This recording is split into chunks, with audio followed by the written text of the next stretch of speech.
ഇന്ന് ശബരിമല മണ്ഡല മകരവിളക്ക് മഹോത്സവത്തിന്റെ 14ാം ദിവസം പൂർത്തിയാവുകയാണ്. അതിൽ ഇന്നലെയായിരുന്നു ഏറ്റവും കൂടുതൽ ആളുകൾ വന്ന ദിവസം. 87,991 പേരാണ് ഇന്നലെ വന്നത്. ഇന്നത്തെ സ്പോട്ട് ബുക്കിംഗ് 15,514 ഇന്നലത്തെ സ്പോട്ട് ബുക്കിംഗ്. അത് പമ്പയില് മാത്രം വെരിഫിക്കേഷൻ. പുല്ലുമേടില് 768. അപ്പൊ ഏതാണ്ട് 16,000 സംതിങ് സ്പോട്ട് ബുക്കിംഗ് ഇന്നലെ വന്നു. ഇന്നലെയായിരുന്നു ഏറ്റവും വലിയ ബുക്കിംഗ്. പക്ഷെ എന്നിട്ടും നമുക്ക് പ്രശ്നങ്ങളില്ലാതെ വളരെ ശാന്തസുന്ദരമായി സംതൃപ്തിയോടുകൂടി ഭക്തർ മലയിറങ്ങി പോകുന്ന ഒരു കാഴ്ചയാണ് നമ്മൾ ഇന്നലെ കണ്ടത്. അപ്പോൾ ഞാനിവിടെ പറയാൻ പോകുന്നത് 12 ദിവസത്തെ വന്ന ആളുകൾ, അതിനെ ബേസ് ചെയ്താണ് കണക്കുകൾ പറയുന്നത്. 12 ദിവസം കഴിഞ്ഞ വർഷം പൂർത്തിയായപ്പോൾ 5,53,922 പേരാണ് കഴിഞ്ഞ പ്രാവശ്യം വന്നത്. 5,53,922 5,53,922 പേരാണ് കഴിഞ്ഞ പ്രാവശ്യം 12 ദിവസം പൂർത്തിയായിട്ട് വന്ന ആളുകളുടെ എണ്ണം. ഇപ്രാവശ്യം അത് 9,13,437 ആണ്. 9,13,437 എന്ന് പറഞ്ഞാൽ കഴിഞ്ഞ വർഷത്തേക്കാൾ ഇപ്രാവശ്യം 3,59,515 പേർ അധികമായി വന്നു. 12 ദിവസത്തെ 3,59,515 പേർ അധികമായി വന്നു. അപ്പൊ കഴിഞ്ഞ പ്രാവശ്യത്തേക്കാൾ 3,50,000 പേർ അധികം വന്നു. അപ്പോഴും നമുക്ക് സ്ഥിതിഗതികൾ നിയന്ത്രണ വിധേയമാക്കിക്കൊണ്ട് തന്നെ സംതൃപ്തിയോടുകൂടി ഭക്തർ ശബരിമലയിൽ നിന്ന് മടങ്ങിപ്പോകുന്ന കാഴ്ചയാണ് നമ്മൾ കാണുന്നത്. വരുമാനത്തിന്റെ കണക്ക് പറയുമ്പോൾ കഴിഞ്ഞ പ്രാവശ്യം 12 ദിവസം പൂർത്തിയാകുമ്പോൾ വരുമാനം 47,12,536 കോടി രൂപയായിരുന്നു. 47,12,01,536 പറയാം. 47,12,01,536 47,12,1,536 കോടിയായിരുന്നു കഴിഞ്ഞ പ്രാവശ്യത്തെ 12 ദിവസം പൂർത്തിയാകുമ്പോഴുള്ള വരുമാനം. ഈ വർഷം അത് 63,11,14,111. ഡിജിറ്റ് പറയാം. 63,011,41,11 63,011,41,11. അധിക വരുമാനം എന്ന് പറയുന്നത് 15,89,12,575.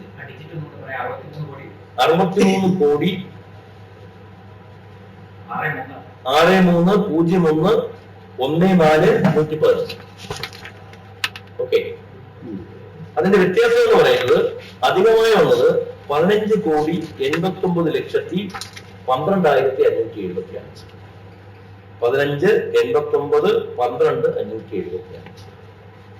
അപ്പൊ കഴിഞ്ഞ പ്രാവശ്യത്തേക്കാൾ 3.5 ലക്ഷം ആളുകൾ അധികമായി വന്നിരിക്കുന്നു. കഴിഞ്ഞ പ്രാവശ്യത്തേക്കാൾ 15,50,00,000-ലധികം രൂപ അധിക വരുമാനമായി വന്നിരിക്കുന്നു. ഇതിൽ നിന്ന് നമ്മൾ മനസ്സിലാക്കുന്നത് വളരെ ശാന്തമായി സംതൃപ്തിയോടുകൂടി ഭക്തർ മലയിറങ്ങി പോവുകയും അധിക വരുമാനം ഉണ്ടാവുകയും ചെയ്തിരിക്കുന്നതാണ്. അപ്പൊ പല കോണുകളിൽ നിന്നും ഈ വെർച്വൽ ക്യൂ 80,000 ആക്കിക്കൂടി എന്നൊക്കെ പറയുന്ന ചില വാദഗതികൾ വരുന്നുണ്ട്. നമ്മളത് വിചാരിക്കുന്നത് ഈ വെർച്വൽ ക്യൂ 80,000 ആക്കിയാൽ സാധാരണഗതിയിൽ ഈ വെർച്വൽ ക്യൂവിൽ നിന്നൊരു 10,000, 8,000, 10,000 ആളുകൾ ആക്സിഡന്റ് ആയിരിക്കും വരാതിരിക്കും. ഇപ്പൊ വെർച്വൽ ക്യൂ 80,000 ആക്കി മാറ്റിയാൽ ഏതാണ്ട് 70,000 പേര് വരും. പക്ഷെ അപ്പൊ നമുക്ക് 90,000-അപ്പുറത്തേക്ക് സ്പോട്ട് ബുക്കിംഗ് ഇല്ലാതെ 90,000-അപ്പുറത്തേക്ക് പോകും. കഴിഞ്ഞ പ്രാവശ്യം നമുക്കറിയാം, കഴിഞ്ഞ പ്രാവശ്യം ഡിസംബർ 31 മുതൽ ജനുവരി 10 വരെ ആയിരുന്നു ഏറ്റവും വലിയ തിരക്ക്. 1,90,000, 99,000, 96,000 അങ്ങനെ ആയിരുന്നു വന്നിരുന്നത്. അപ്പൊ ഏതാണ്ട് ഒരു 90,000-അപ്പുറത്തേക്ക് കാര്യങ്ങൾ പോയി. അപ്പൊ അങ്ങനെ വന്നപ്പോഴാണ് കഴിഞ്ഞ പ്രാവശ്യം ചില സ്ഥിതിഗതികൾ ഇത്തിരി വഷളായി. ഇവിടുത്തെ ഒരു കണക്കെന്ന് പറയുന്നത് 90,000 പേര് വന്നാൽ ഏതാണ്ട് ശരംകുത്തി വരെ പോകും.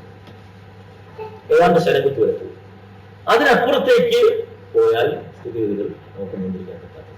മലക്കൂട്ടത്തേക്ക് പോകും. 90,000-ത്തിന് അപ്പുറത്തേക്ക് പോയി മലക്കൂട്ടത്തിനപ്പുറത്തേക്ക്. അങ്ങനെയാണ് പോലീസിന്റെ നമ്മൾ കഴിഞ്ഞ പ്രാവശ്യത്തേക്കുള്ള ഒരു സ്ഥിതിഗതികൾ മനസ്സിലാക്കി, റിപ്പോർട്ടുകൾ മനസ്സിലാക്കി. അങ്ങനെ പോയാൽ മലക്കൂട്ടത്തിനപ്പുറത്തേക്ക് പോകും. പിന്നെ നമുക്ക് നിയന്ത്രിക്കാൻ പറ്റില്ല.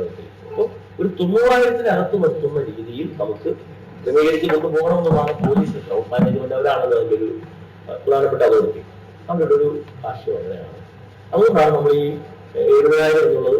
പിന്നെ ഒരു കാര്യം ഞാൻ പറഞ്ഞു, ഒരു ആശങ്കയ്ക്ക് ഇവിടെ എല്ലാവരും പറയുന്നു 70,000 വെച്ചിലേക്ക് വായിക്കോട്ടെ, പക്ഷേ 3 എൻട്രി പോയിന്റുകൾ നിങ്ങൾ വെച്ചിട്ടുണ്ട്. പീരുമേട്, എരുമേലി, പമ്പയിൽ 8 കൗണ്ടറുകളുണ്ട്. അവിടെ അത്യാവശ്യം വന്നാൽ ആളുകൾക്ക് നിൽക്കാൻ പറ്റുന്ന രീതിയിലുള്ള പന്തൽ ഒരുക്കിയിട്ടുണ്ട്. എത്ര പേർ വന്നാലും നമുക്കൊരു ഇപ്പൊ ഇന്നലെയാണ് ഏറ്റവും കൂടുതൽ സ്പോട്ട് ബുക്കിംഗ് വന്നിരിക്കുന്നത്. അതായത് 16,500 താഴെ. എത്ര പേർ നമുക്ക് മാലയിട്ട് തുറന്നിട്ട് വന്നാലും അവര് ഒരാളും തിരിച്ചു പോകുന്ന ഒരു പ്രശ്നം ഉദിക്കുന്നില്ല എന്നുള്ളതാണ്. അവർക്ക് വേണ്ടിയിട്ടുള്ള എല്ലാ ക്രമീകരണങ്ങളും ഒരുക്കിയിട്ടുണ്ട്. അതാണ് ഞങ്ങൾക്ക് ആ തരത്തിൽ ഒരു ആധാറിന്റെ കോപ്പി മാത്രം മതിയാവും. ആധാറിന്റെ കോപ്പിയുമായി വന്നാൽ മാലയിട്ട് വരുന്ന ഒരാളും ഭഗവാനെ കാണാതെ പോകുന്ന പ്രശ്നമില്ല. അതിനുള്ള എല്ലാ സജ്ജീകരണങ്ങളും തിരുവിതാംകൂർ ദേവസ്വം ഒരുക്കിയിട്ടുണ്ട്. ഇതിന്റെ ഒരു പ്രധാനപ്പെട്ട കാരണം ഈ സംതൃപ്തിയോടുകൂടി ഭക്തജനങ്ങൾ മടങ്ങാനുള്ള പ്രധാനപ്പെട്ട കാരണം ഏതാണ്ട് 20-22-ലധികം ചെറുതും വലുതുമായ ഡിപ്പാർട്ട്മെന്റുകളുടെ സംയോജിതമായ പ്രവർത്തനമാണ്. ദേവസ്വം ബോർഡിന്റെ മിടുക്കല്ല. അത് 20-ലധികം ഡിപ്പാർട്ട്മെന്റുകളുടെ സംയോജിതമായ പ്രവർത്തനമാണ്.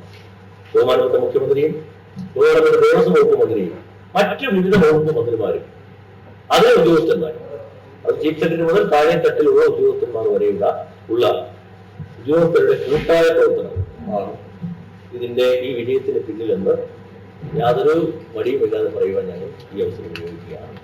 അതിന് ഞങ്ങളോട് സഹകരിക്കുന്ന ദേവസ്വം ബോർഡിനോട് സഹകരിക്കുന്ന എല്ലാ ഉദ്യോഗസ്ഥരും, ബഹുമാനപ്പെട്ട മുഖ്യമന്ത്രി മുതൽ മന്ത്രിമാർ മുതൽ വരെയുള്ള എല്ലാവരും താഴെ തട്ടുള്ള ഉദ്യോഗസ്ഥന്മാരോടുകൂടി ഞങ്ങളുടെ ദേവസ്വം ബോർഡിന്റെ നന്ദിയും കടപ്പാടും അറിയുന്നു.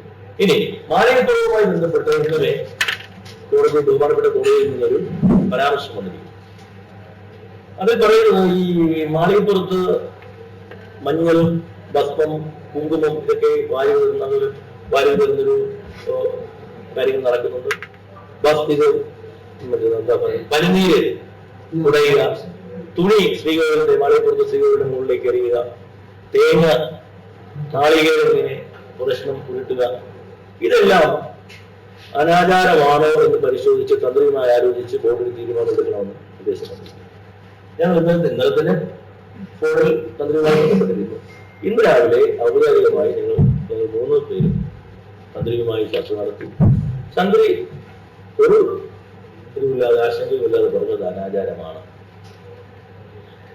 ബഹുമാനപ്പെട്ട തന്ത്രിയുടെ നിർദ്ദേശമനുസരിച്ച് ഇത് നിയന്ത്രിക്കുവാനും നിരോധിക്കുവാനുള്ള ഒരു ശ്രമവുമായിട്ടാണ് മുന്നോട്ട് പോകുന്നത്. നിരോധിക്കുവാൻ ഞങ്ങൾ തീരുമാനിച്ചിട്ടുണ്ട്. അപ്പൊ നിരോധിക്കുമ്പോൾ പ്രശ്നം നമുക്ക് അതിന്റെ ഭാഗമായി എന്തെങ്കിലും ഒരു പിന്നെ എന്താ പറയുക, ഒരു നിയന്ത്രണം ഏർപ്പെടുത്തുവാനോ ഒരു ഇതിലേക്ക് പോകാൻ പറ്റില്ല. പരമാവധി അവരോട് പറയുവാനും പറഞ്ഞു മനസ്സിലാക്കുവാനും അതിനു വേണ്ടിയിട്ടുള്ള സൗകര്യങ്ങളോട് ഒരുക്കുവാനും. ഇപ്പൊ ഞങ്ങൾ ഉദ്ദേശിക്കുന്നത് ഇവിടെ എല്ലാം നല്ല മനോഹരമായ പാത്രങ്ങൾ, അവർക്ക് ഈ വിതരണങ്ങളുടെ പകരം ഈ ഭസ്മവും കുങ്കുമവും മഞ്ഞൾപ്പൊടിയും ഒക്കെ വിതറുവാനുള്ളൊരു പാത്രങ്ങൾ നമുക്ക് ക്രമീകരിക്കും. അവിടെ നിർത്തി അവിടെയുള്ള ഉദ്യോഗസ്ഥന്മാരോട്, ഗാർഡുമാരായാലും അവിടെയുള്ള ജീവനക്കാരും അവരോട് കൃത്യമായി പറഞ്ഞു മനസ്സിലാക്കും. ശരിയല്ല, ആചാരമല്ല, ബഹുമാനപ്പെട്ട തന്ത്രിയുടെ നിർദ്ദേശമുണ്ട് എന്ന് പറയുവാനുള്ള ക്യാമ്പയിൻ ഞങ്ങൾ ആരംഭിക്കും. കൂടാതെ ഞങ്ങൾ കഴിഞ്ഞ ഈ മാസം തുടങ്ങുന്നതിന് ഈ സീസൺ തുടങ്ങുന്നതിന് 2 ആഴ്ച മുമ്പ് തന്നെ 5 സംസ്ഥാനങ്ങളിലെ ചീഫ് സെക്രട്ടറിമാർക്കും ദേവസ്വം വകുപ്പ് മന്ത്രിക്കും PRDക്കും ഞങ്ങൾ ദേവസ്വം ബോർഡിന്റെ കത്തുകൾ അയച്ചിരുന്നു. അത് പമ്പയിലെ വസ്ത്ര നിക്ഷേപവുമായിട്ടായാലും പ്ലാസ്റ്റിക്കിന്റെ ഇരുപടിയിൽ പ്ലാസ്റ്റിക് കൊണ്ടുവരുന്നത് എന്നുള്ള അഭ്യർത്ഥനയുമായിട്ടായിരുന്നു വെച്ചിരുന്നത്.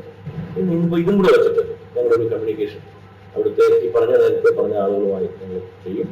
പിന്നെ നമ്മൾ നോക്കുന്നുണ്ട് അടുത്ത വർഷമൊക്കെ ഇത് അവിടെയുള്ള പിന്നെ സ്വാമിമാരെയൊക്കെ പിന്നെ മറ്റു സംസ്ഥാനങ്ങളിലുള്ള പുലിസ്വാമിമാരെയൊക്കെ പിന്നെ അവരുടെ ഇടയിൽ എങ്ങനെ ക്യാമ്പയിൻ നടത്താൻ പറ്റുന്നത് നമ്മൾ ആലോചിക്കും. പ്രധാനമായും ഇത് ചെയ്യുന്നത് കേരളീയരായിട്ടുള്ള ഭക്തരല്ല, ഇത് മറ്റു സംസ്ഥാനങ്ങളിൽ നിന്നുള്ള ആളുകളാണ്. കാരണം അവരുടെ ക്ഷേത്രങ്ങളിലൊക്കെ ഇങ്ങനെ ചില ആചാരങ്ങളുണ്ട്, അവിടെയുള്ള ചില ക്ഷേത്രങ്ങളിലൊക്കെ ഇങ്ങനെ ചില ആചാരങ്ങളുണ്ട്. അതിന്റെ ഭാഗമായിട്ടായിരിക്കാം അവർ ഇവിടെയും ഇത് ചെയ്യുന്നത്. എന്നാലും ബഹുമാനപ്പെട്ട കോടതിയുടെ നിർദ്ദേശം പരിഗണിച്ചുകൊണ്ട് തമ്പിയുടെ അഭിപ്രായം കൂടി നമ്മൾ വാങ്ങിക്കഴിഞ്ഞു. ഇത് നിയന്ത്രിക്കുവാനും നിരോധിക്കുവാനുമുള്ള ശ്രമങ്ങളുമായി പിന്നെ ഞങ്ങൾ കഴിഞ്ഞൊരു ഈ കോവിഡിനൊക്കെ മുമ്പുണ്ടായിരുന്നൊരു പരിപാടിയായിരുന്നു ഈ മകരവിളക്ക് മഹോത്സവവുമായി ബന്ധപ്പെട്ട് പമ്പാ സംഗമം എന്ന് പറയുന്ന ഒരു പരിപാടി. നമ്മുടെ ഈ ശബരിമലയുമായി എത്തുന്ന അരൂട്ടീസ് ഭക്തരുണ്ട്, അവരെയൊക്കെ പങ്കെടുപ്പിച്ചുകൊണ്ട് മറ്റ് സാംസ്കാരിക സാമൂഹ്യ രംഗത്തെ, ഭൗതിക രംഗത്തെ, ആത്മീയ രംഗത്തേക്കുള്ള ആളുകളെ പങ്കെടുപ്പിച്ചുകൊണ്ട് നാം നടത്തുന്ന ഒരു പരിപാടിയായിരുന്നു അത്. കോവിഡിന് മുമ്പുണ്ടായിരുന്നു, പിന്നെ അത് നിന്നുപോയി. ഒന്ന് നടത്തണമെന്ന് ഞങ്ങൾ ആഗ്രഹിക്കുന്നു. ജനുവരി ഫസ്റ്റ് വീക്കോടുകൂടി, ജനുവരി അവസാനം ഈ മകരവിളക്കുമായി ബന്ധപ്പെട്ടാണ് നടത്തുന്നത്. പക്ഷേ മകരവിളക്കൊക്കെ വരുമ്പോൾ സ്വാഭാവികമായും വലിയ തിരക്ക് വരും. അപ്പൊ അത് ജനുവരി ഫസ്റ്റ് വീക്കോടുകൂടി അതിന്റെ കാര്യങ്ങൾ ഞങ്ങളൊന്ന് നടത്തണമെന്ന് ദേവസ്വം ബോർഡ് ആലോചിക്കും.